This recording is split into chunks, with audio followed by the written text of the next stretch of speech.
Você sabe qual a montanha mais sagrada para os hindus? E talvez seja a montanha mais sagrada do mundo. Existem muitas montanhas sagradas nas tradições hindus, como Tirupati, em Andhra Pradesh, Sabarimala, no Kerala, Tiruvannamalai, em Tamil Nadu, Govardhan, em Mathura, Ajaimeru, no Rajastão, Gauri Shankar, no Nepal, Vaishno Devi, em Jammu, entre vários outros. Todas têm local de destaque nas tradições védicas e são famosos centros de peregrinação. Mas é o Monte Kailash que representa a coroa dos Himalaias, que é a maior e mais alta cadeia de montanhas do mundo. O Kailash se eleva a 6.638 metros acima do nível do mar. O Monte Kailash se situa no oeste do Tibete, atualmente um estado da China, próximo a fronteiras com a Índia e o Nepal. O Tibete é o mais elevado platô habitado do mundo e o Kailash é como um grande Shivalinga no centro da caixa d'água da Índia. 4 grandes rios sagrados nascem em volta do Monte Kailash. Ao norte nasce o rio Indus, ao oeste o Sutlej, ao sul o Karnali, também chamado de Gágara, que é um tributário do Ganga, o Brahmaputra a leste. O Karnali é ao sul, né? Então, para cada uma das direções existe um grande rio sagrado e todos eles convergem no norte indiano. Tanto o Brahmaputra ele vai desaguar lá no Assam, no Bangladesh, e o Ganga vai desaguar também no Bangladesh, mas pelo sul, né, que seria no caso o platô norte da Índia, no estado do Uttar Pradesh, Bihar, Bengal, e o Sutlej e o Indus são parte do sistema do Punjab, que é o sistema hídrico do noroeste indiano.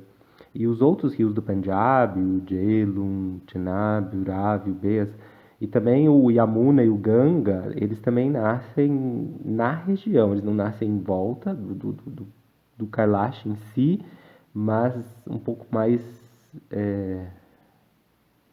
para oeste, no caso dos rios do Punjab, e ao sul, no caso, o Ganga e Yamuna, do Kailash. Então essa região ela é conhecida como a grande caixa d'água, né, tipo, do subcontinente indiano.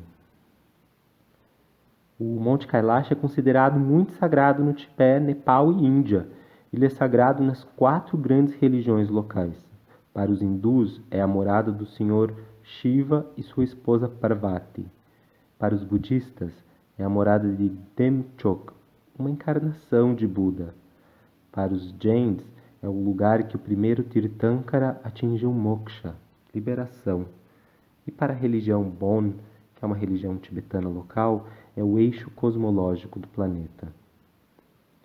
O Monte Kailash se assemelha a um grande Shivalingam natural, e ao seu lado estão 2 grandes lagos. O Manasarovara, Mana significa mente e Sarovara significa lago. Ele representa a mente do mundo para os hindus e ele é considerado muito sagrado. E ele é também o lago de água fresca mais alto do mundo. Ele está numa altura de 4.590 metros, sendo que o Titicaca está a 3.812 metros. E ele é um rio de água doce, de água fresca. E do lado dele tem o Rakshas Tal, né? Rakshas significa Rakshasa, os demônios, são os yakshas que comiam carne humana, seriam tipo, uma tribo canibal. É dito que é um lugar onde o rei Rakshasa, Ravana, do Ramayana, ele fez tapasya, ele era o rei do Sri Lanka, e ele fez tapasya, austeridade para o Senhor Shiva ali. Ele era um grande devoto do Senhor Shiva, então Shiva morava em Kailash.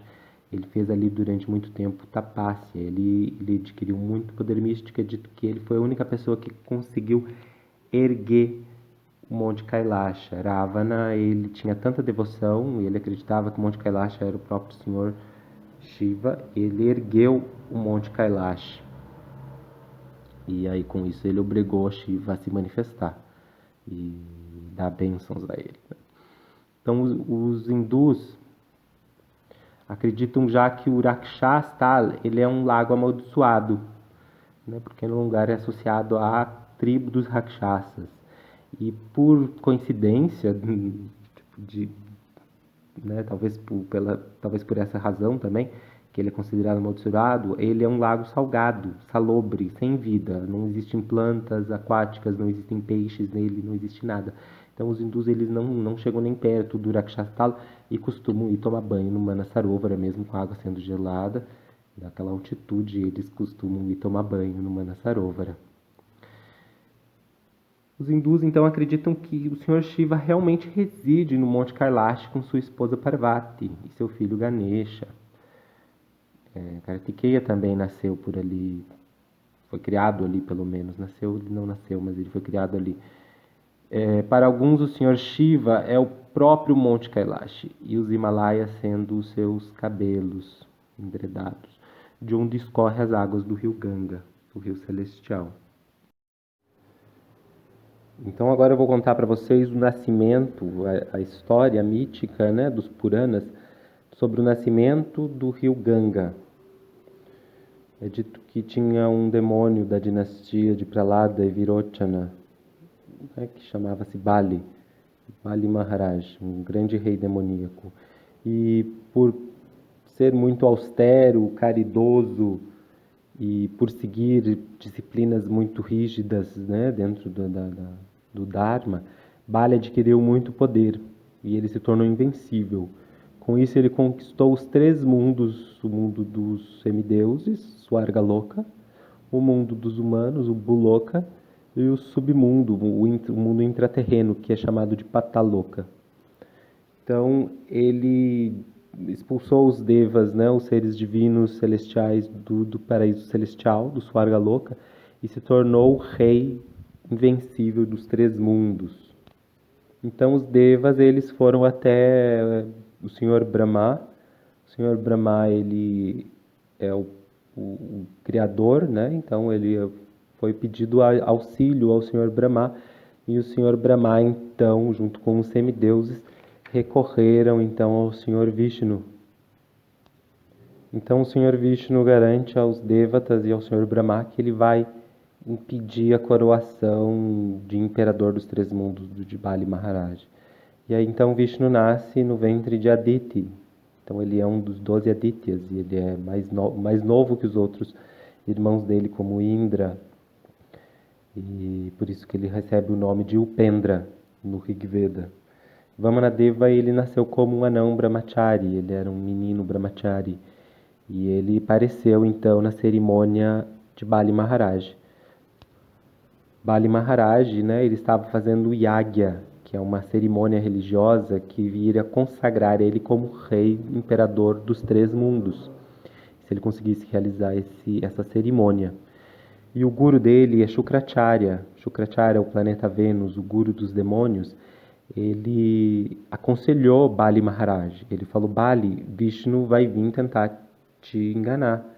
Você não aceite nada, você cuidado com ele, Vishnu vai vir disfarçado. E Vamanadeva, né, que na verdade era o próprio Senhor Vishnu, apareceu como um brahmana, um brahmachari, um monge meditante, renunciado, jovenzinho, anão, na corte de Bali Maharaj quando ele ia realizar a cerimônia do Yagya. E pela tradição védica, no Yagya, numa cerimônia religiosa, qualquer brahmana que apareça, qualquer sacerdote, qualquer monge renunciado, né, que não necessariamente precisa ser brahmana de nascimento, mas que ele aceitou o voto de renúncia, é um sannyasi, ele deve ser tratado com honras e muito respeito na cerimônia e ser dado presentes, porque os monges que na verdade facilitam a manifestação divina na Terra, nas cerimônias, então eles devem ser honrados, e acredita-se que se o monge sair insatisfeito do Yagya, o Yagya não vai ser bem sucedido. E Bali também era um rei virtuoso, apesar de ele ser rei dos Rakshasas, né, dos Ashuras, desculpa, não dos Rakshasas, dos Ashuras, que é uma tribo Daitya. Bali, ele era também muito virtuoso, muito honrado com as tradições dármicas. Ele não era um rei totalmente injusto. Então Bali recebeu Vamanadeva e pediu o que você quer, né? Eu posso te dar alguma coisa para o seu ó Brahmana, né? Aceite, né, o meu presente, o que você quer. E o Brahmachari Vamana, né? Vishnu ali em disfarce, o anão, ele falava, não, não quero nada não, eu sou renunciado, é, eu não tenho posses materiais, né? Eu não quero nada. E Bali falou, não, mas eu insisto, né? Por favor, aceite uma doação. Você vir aqui no meu yagya, nesse momento tão auspicioso, e sair de mãos abanando, não é auspicioso para mim. E Shukracharya, o guru de Bali, avisou ele, não de nada, e é Vishnu disfarçado. Mas mesmo assim, Bali queria dar, porque Vishnu veio disfarçado, mendigar alguma coisa na corte dele. Então, e também ele se sentia assim que, nossa, que honra. Então, Bali acaba aceitando. Ele fala, tá bom, meu rei. Então eu aceito 3 pedaços de terra. Eu vou dar 3 passinhos de terra e esses 3 passos vão se tornar minha propriedade, aonde eu vou poder fazer minhas práticas espirituais. E aí então Bali concordou, tá bom, eu vou te dar 3 pedaços de terra. E Shukracharya falou, não, não caia na conversa de Vamana, ele quer te enganar. E Vamana falou, não, Bali falou, não, eu tenho o voto de dar caridade para os Brahmanas, né? Mesmo que Vishnu venha disfarçado me mendigar, para mim isso é uma honra. E aí então Bali foi oferecer, e na cerimônia de doação, ele joga água no chão para que o céu e a terra sejam testemunhas. E Shukracharya tenta impedir, ele se transforma num ser minúsculo e entra dentro da camandula de água do rei. E aí ele tenta, então, impedir que a água caia no chão e para que a jura dele de doar seja feita. Mas aí Vishnu, como Vamanadeva fala, tá entupido, né, a camandula. Então ele pegou um pedacinho de palha, assim, e cutucou a camandula, assim, a jarra, né, no buraquinho da jarra, e com isso furou o olho esquerdo de Shukracharya, que é o senhor Vênus, né, o senhor Vênus. E é por isso que diz que Vênus ele só tem um olho, né, por isso que ele representa aquele de um olho só, né, Vênus ele só tem um olho porque o Shukra, o Vamanadeva furou o olho esquerdo dele. E aí a água pôde cair, e aí o rei deu 3 passinhos de terra. E assim que ele deu os 3 passinhos de terra, Vamana tomou uma forma gigantesca. Ele assumiu a sua forma de Vishnu universal. Ele cresceu maior que o planeta Terra. E nos 2 passos que ele deu, o segundo passo que ele deu, ele tocou o topo do Monte Meru, que é o planeta de Brahma, o Brahma Loka, onde o Senhor Brahma reside, que é o planeta celestial mais elevado. E quando o pé de Vamanadeva toca o Brahma Loka, o Senhor Brahma fica muito honrado. O Senhor Vishnu está tocando seus pés de lótus na minha casa.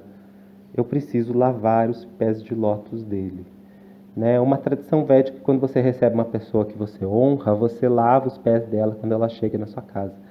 Então Brahma resolveu lavar os pés de Vamana e com a água que ele tinha na sua camandula. E dessa água que Brahma usou para lavar os pés de Vamanadeva, nasceu Ganga Devi. Ela é uma deusa da água que lavou os pés do Senhor Vishnu, e que então ela é uma água que purifica tudo. Por ter lavado os pés de Deus, ela é considerada uma água muito sagrada. Então ela é considerada a filha de Brahma, porque ela nasceu na camandula do Senhor Brahma, e ela é uma semideusa que tudo purifica. Então, terminando ali a história, né, do Vamanadeva e Bali Maharaj, Vamana fala para Bali Maharaj, mas então, Bali, eu dei 2 passos de terra e eu já tenho tudo, os 3 mundos, né? Porque se ele tocou o pé no inframundo e no mundo celestial mais elevado, ele já tinha os 3 mundos, né? Ele já tinha tudo. E aí Vamana falou para Bali, Bali, agora? Onde eu dou meu 3º passo? Você me prometeu que eu teria 3 passos de terra. E agora onde que eu posso dar o meu 3º passo se eu já tenho tudo?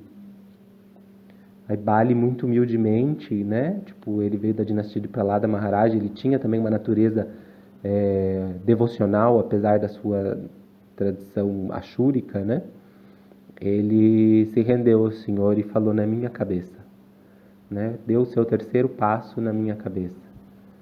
E aí Vamana ficou muito, ó, você me complaceu, né? Ele ficou muito complacido com o gesto de Bali Maharaj e falou, ó, Bali, me peça o que você quiser que eu te darei. Então Bali Maharaj falou, nunca me deixe sozinho, né? É só isso que eu te peço. E aí então Vamana consente e dá o terceiro passo na cabeça de Bali e enfia ele para dentro da terra e ele é expulso para o inframundo, onde ele é rei num dos 7 reinos intraterrenos, dito que Bali Maharaj reina até hoje. E lá no reino de Bali Maharaj tem um templo do Vamanadeva, onde Vamanadeva se manifesta para ele nunca se sentir sozinho. Então Ganga Devi se tornou uma deusa muito popular no paraíso celestial, no plano dos semideuses, no Swarga Loka. E todos os devas queriam a companhia dela e ela se tornou um pouco com o seu ego inflado, ela se tornou um pouco orgulhosa da sua posição. E um dia um rishi, Durvasa Rishi, ele é famoso por sempre ter um temperamento meio brabo, né, e dar maldições muito facilmente. E Durvasa, ele apareceu no planeta dos semideuses, né? Os monges podem visitar o planeta celestial. E ele apareceu então no planeta dos semideuses e um vento derrubou a sua roupa e ele ficou desnudo. E aí Ganga Devi deu risada dele, né? Ela deu risada da nudez do Rishi Durvasa. E Durvasa ficou muito brabo com a falta de etiqueta da semideusa, da Ganga, e amaldiçoou ela. Ele falou, o seu comportamento é como de um humano, então que você nasça entre os humanos na Terra, né? Que você vá morar entre os humanos e não fique aqui com os semideuses. Então ela ficou muito abalada, né, pela maldição, porque tudo que um rishi, uma pessoa santa fala, se manifesta. Então ela pediu desculpa, perdão pro rishi, né? E aí o rishi, ele já não podia voltar atrás com a sua palavra, mas ele falou que quando as suas águas estiverem muito sujas, que você vai poder voltar para o planeta celestial, mas que ela teria sim que descer para o mundo dos mortais, para o planeta Terra. Aí existiam os 8 Vasos, que são 8 semideuses celestiais também, que representam as 8 direções dos céus. Eles são deuses do vento, da atmosfera, e eles foram amaldiçoados a nascer na Terra também, porque um deles convenceu os irmãos a roubarem a vaca de Vashista. Né? A Vashista tinha uma vaca sagrada. A Vashista era um rishi muito importante na cultura védica. Ele tinha uma vaca sagrada chamada Surabhi, que o leite de Surabhi dava imortalidade. E a esposa de um desses devatas, de um desses Vasos, ela tinha uma amiga humana e ela queria que a amiga dela se tornasse também um ser celestial e queria dar o leite imortal da vaca Surabhi para ela e convencer o marido, a convencer os irmãos então a roubarem a vaca do sábio Vashista. E o sábio Vashista pegou eles roubando, né, e amaldiçoou eles, né? Vocês são semideuses, seres celestiais, vocês estão roubando. Isso não é uma atitude de um ser celestial. E como um rishi, ele amaldiçoa então esses seres celestiais, esses 8 vastos, a nascerem na Terra. E aí eles ficaram muito preocupados, né? E pediram perdão para o rishi. E o rishi falou, olha, agora que eu já dei a maldição, eu não posso voltar atrás, vocês vão ter que nascer. Mas eu vou fazer uma coisa. Vocês, os 7 primeiros que nascerem, eles vão poder morrer.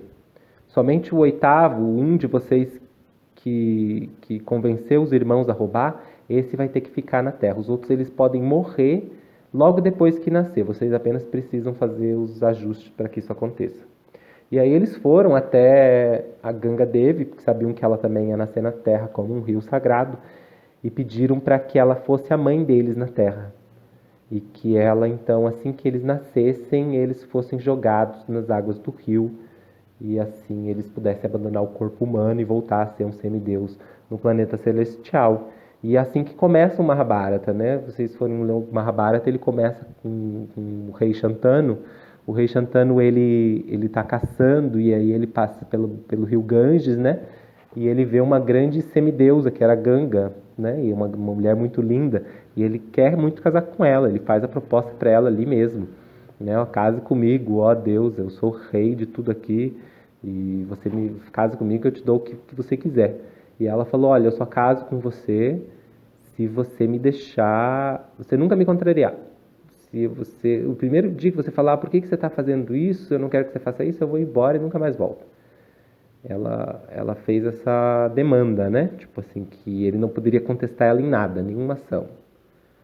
E aí ele consentiu, né? Ele estava cegamente apaixonado, ele consentiu na hora e casou com ela e foram muito felizes. Ela era maravilhosa para ele para ela, até que ela teve o primeiro filho. E assim que nasce o menino, ela pega, vai caminhando com o menino até a beira do rio Ganges e atira ele no rio. E aí o rei fica abismado, né? O que está acontecendo? Minha esposa está matando o próprio filho. E ele não sabe por quê e o que está acontecendo. E aí ele tenta impedir, mas ele sabe que se ele falar alguma coisa, ela vai embora. Então, por amor, ele fica quieto. E aí isso acontece com 7 filhos, né? Que seriam 7 vasos, né? Cada um deles nasce e morre para ser libertado. E o oitavo criança, então, o pai acaba não aguentando, assim, que ela vai para a beira do rio para jogar a criança. O Shantanu Maharaj, ele fala, não é meu filho, não faça isso, né? Por que você está fazendo isso? Aí ela explica para ele que ela é uma semideusa e foi amaldiçoada os filhos também e tal, e que a partir de então ela teve que ir embora, que ela prometeu que ela ia embora, mas que o filho não ia ser jogado no mar, na água, né? Que ele ia ser criado pelos semideuses, inclusive o menino foi levado por ela para os planos celestiais, ele foi educado por Júpiter, Brihaspati, ele aprendeu a arte da guerra com Kartikeya, ele foi muito bem educado pelos semideuses, mas depois ela trouxe ele de volta para o rei Shantanu, e ele se tornou o Bhishma, que é um dos personagens principais do Mahabharata, o bisavô Bhishma, né, o bisavô dos Pandavas. Ele era um vaso, ele era um ser divino que foi amaldiçoado a nascer e filho de Ganga, né? Então, mas Ganga ainda não tinha nascido. Como que ela chegou a nascer como um rio realmente na Terra? Isso é uma história à parte. Tipo, Ganga Devi, na verdade, ela foi amaldiçoada, mas ela não nasceu logo em seguida na Terra, até porque ela é um grande fluxo de água que se caísse diretamente na Terra, a Terra ia se partir em vários pedaços, né? Então ela nasce nos planetas celestiais e ela vai descendo todos os planetas celestiais, os 7 mundos celestiais, antes de chegar na Terra. E aí tem uma história, que é a história de Sagar Maharaj, que diz que como que Ganga desceu para a Terra.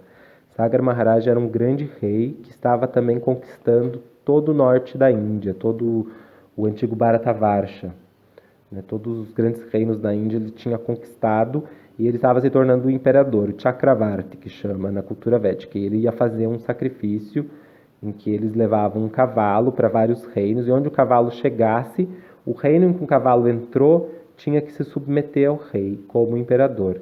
E aí, com isso, esse cavalo iria passar por todos os reinos, e todos os reinos que ele passasse iriam se submeter ou enfrentar a guerra, né? E esse cavalo, então, ele era muito importante dentro do ritual. E o senhor Indra, que é o rei dos semideuses, ele começou a achar aquilo muito perigoso, porque um rei da terra se tornar imperador, para o senhor Indra, que era o rei dos semideuses, isso era um problema, porque ele poderia depois, né, querer se tornar um rival para o próprio senhor Indra, né? Então Indra ele não deixa os imperadores, digamos assim, prosperarem muito tempo, né? E com isso ele quis impedir que esse rei se tornasse imperador, e ele roubou o cavalo desse ritual. E ele escondeu esse cavalo no ashram do sábio Kapila, o Rishi Kapila Muni. Era um grande rishi que estava meditando em Samadhi, lá na região da Bengala. Ele tinha o ashram dele, uma floresta na época. E ele estava lá meditando, fazendo austeridade, e o Indra amarrou o cavalo no ashram dele, assim, sem que o Rishi percebesse. E o rei mandou os filhos dele, ele tinha centenas de filhos, acho que umas versões falam de 100 filhos, coisas assim. E ele mandou os filhos dele atrás do cavalo, né, porque eles precisavam do cavalo para terminar o ritual. E aí os filhos dele encontraram o cavalo amarrado no ashram do sábio Kapila. E o Kapila estava ali meditando e eles começaram então a rir do sábio Kapila, né? Esse sábio aí, esse homem, ele roubou o nosso cavalo e agora está aqui fingindo que é um monge meditando. Olha só aqui. Eles começaram a insultar o próprio Rishi, e o Rishi, na verdade, não sabia de nada que estava acontecendo. Ele foi perturbado da sua meditação, que ele estava em meditação profunda durante muito tempo. Ele foi perturbado de forma ofensiva pelos príncipes, né? E o Rishi simplesmente queimou os príncipes todos com seu poder místico, do seu terceiro olho. Ele liberou o Agni, né? Os Rishis, eles têm muito poder místico acumulado e eles têm poder de destruir também. E aí com isso ele queimou todos os príncipes, né, com fogo. E esses príncipes então se tornaram amaldiçoados, porque se você morre sob uma maldição, a sua alma não consegue reencarnar, ela fica presa entre os três mundos. E aí o rei Sagar Maharaj, ele ficou preocupado porque os filhos dele tinham sumido, né? E aí ele mandou o mais novo, o caçula, que era o único que não tinha ido, né, que era o Anshuman, atrás dos filhos dele, né, dos irmãos dele, no caso, né, dos irmãos de Anshuman. O que aconteceu com seus irmãos, vai atrás e acha o cavalo também.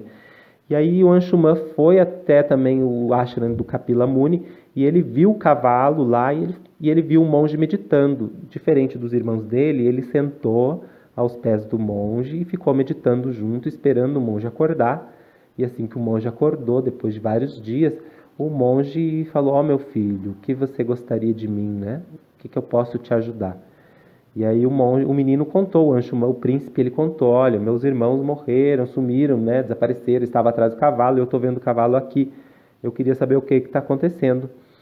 E aí o sábio explicou: "Ah, os seus irmãos me acordaram assim, assim, eu acabei queimando eles com o meu fogo místico. E eles estão ali, as cinzas dos seus irmãos." E aí ele ficou muito triste, né, pelo destino dos irmãos dele. E aí ele perguntou: "O que eu posso fazer para salvar os meus irmãos, né? Tipo, de estarem sobre essa maldição de não poder reencarnar, né? De estar morto sobre uma maldição de um rishi. Então, que eles pudessem expiar os seus pecados." E aí o rishi fala: "Somente a água do Ganges pode libertar a alma dos seus irmãos. Se a água do Ganges tocar as cinzas dos seus irmãos, eles vão ser automaticamente liberados." E aí Anshuman então pega o cavalo, né, o Rishi deu o cavalo e volta pro rei, pro pai dele, o Sagar Maharaj, e explica tudo. E Sagar Maharaj então coroa o Anshuman como rei e vai para a floresta meditar para pedir para o Senhor Brahma que traga a Ganga Devi para a terra, né? Então ele vai fazer austeridade, o Sagar Maharaj deixa o filho dele como rei. E aí ele morre tentando, ele não consegue, né? E o Anshuman faz a mesma coisa, ele tem um filho, cria o filho, e aí depois que o filho está grande, ele deixa a coroa para o filho e vai para a floresta meditar para trazer Brahma, para que Brahma traga Ganga para a terra. E assim várias gerações morrem tentando, né? Virou uma tradição da família real de deixar o filho como rei e aí para a floresta meditar para libertar os seus antepassados. Até que um desses reis ele acaba se tornando muito doente antes que o filho dele se torne adulto, né? Então esse rei dessa dinastia ele ficou muito doente e aí ele viu que ele ia morrer e aí ele tinha um filho ainda novo e ele explicou para o filho dele: "Ó, meu filho, na nossa tradição familiar a gente tem que deixar um filho herdeiro e aí ir para a floresta meditar para trazer o Senhor Brahma para pedir para que ele traga a Ganga para a terra." E aí, esse menino, Bhagirathi, ele fala: "Não, meu pai, eu não vou esperar eu ter um filho, eu crescer, ter um filho, esse filho tá grande para poder dar a coroa para ele e ir para a floresta meditar. Eu vou agora para a floresta meditar." E assim, o pai morreu, o menino dá a coroa para o general que ele confiava, que não era nem da sua família, e vai para a floresta meditar. Ele renuncia a tudo.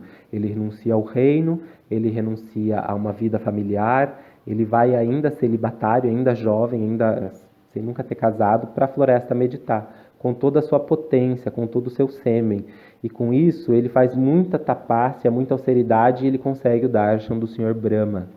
E aí Brahma concede para ele: "Ó, sim, meu filho, o que você gostaria?" ele fala que ele quer que o rio Ganga venha à Terra. E ele fala, ó, Ganga já está para vir para a Terra, mas você precisa da ajuda do Senhor Shiva, porque se Ganga cair direto na Terra, a Terra vai ser destruída. Então, somente o Senhor Shiva pode ajudar nisso.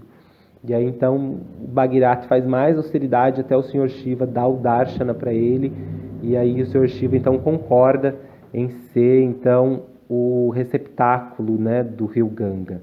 E é dito que Shiva, então, ele fica meditando lá nos Himalaias, enquanto Ganga desce. Ganga é um rio celestial, então ela representa a Via Láctea. Né? Todos os planetas da Via Láctea, é dito que Ganga passa pela Via Láctea, ela cai na Terra nos Himalaias.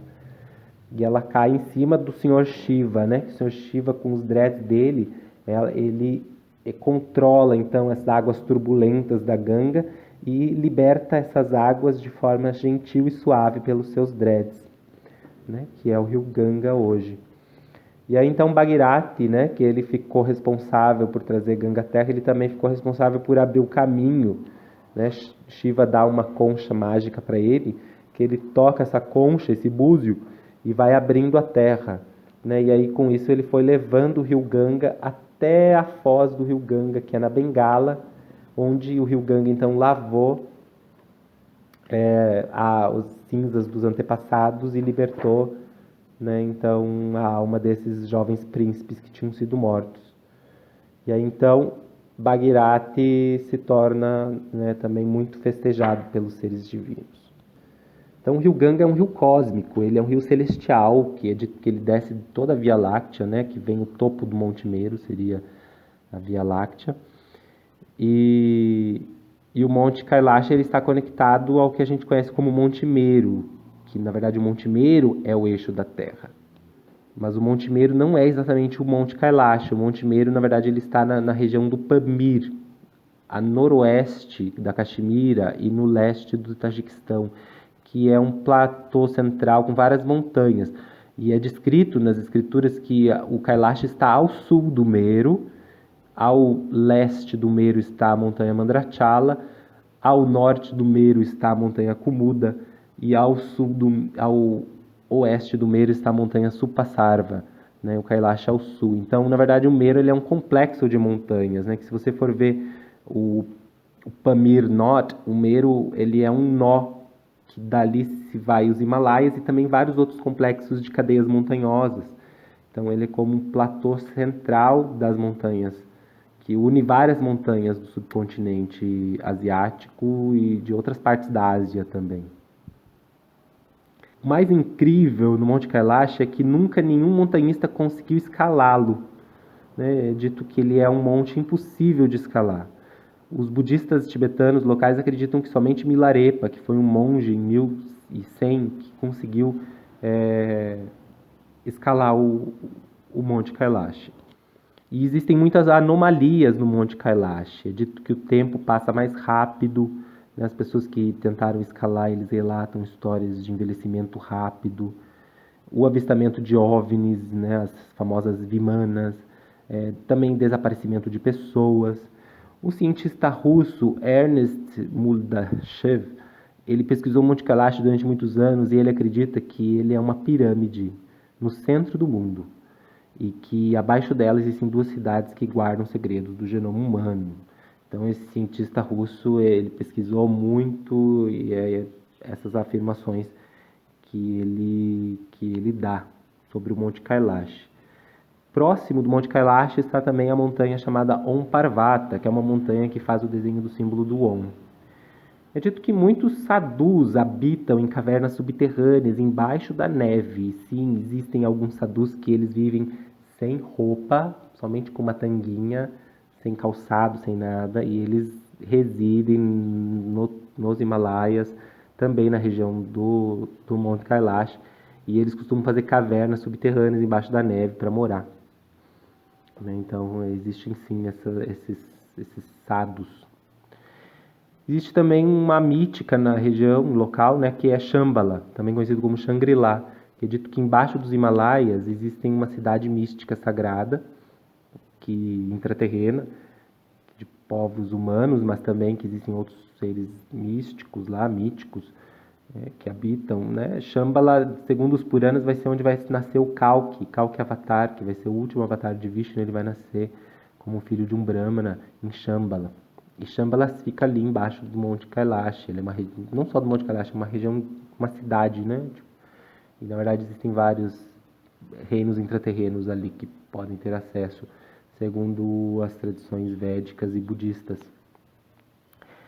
Milhares de peregrinos visitam Kailash todos os anos e circunambulam no chamado Parikrama, que tem 52 quilômetros e é numa altitude muito alta, então o ar é bem rarefeito. Eles demoram cerca de 3 a 4 dias, né? A altitude média chega a 5.500 metros.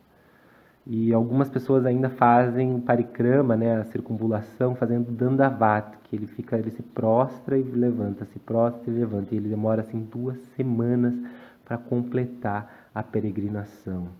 Então o Monte Kailash é com certeza a montanha mais sagrada do subcontinente asiático, indiano, praticamente de toda a Ásia, junto com a região do Cáucaso, que também forma um nó, que também é conhecido na sua região como um Meru, como um topo de montanha mítico, o Monte Ararat. O Monte Meru também existe em cognatos na Etiópia, em outros países africanos, na Tanzânia, e o monte também em Java, na Indonésia, o monte muito famoso que também tem a relação com a mitologia do Monte Meru. O Monte Meru é aquele monte do batimento de oceano de leite, né? Que eu vou contar um passatempo em outro vídeo sobre o passatempo do oceano de leite. É um passatempo bem importante. Então é isso, pessoal. Espero que vocês tenham gostado. Deixe o seu like, deixe o seu curtir, compartilha e até a próxima.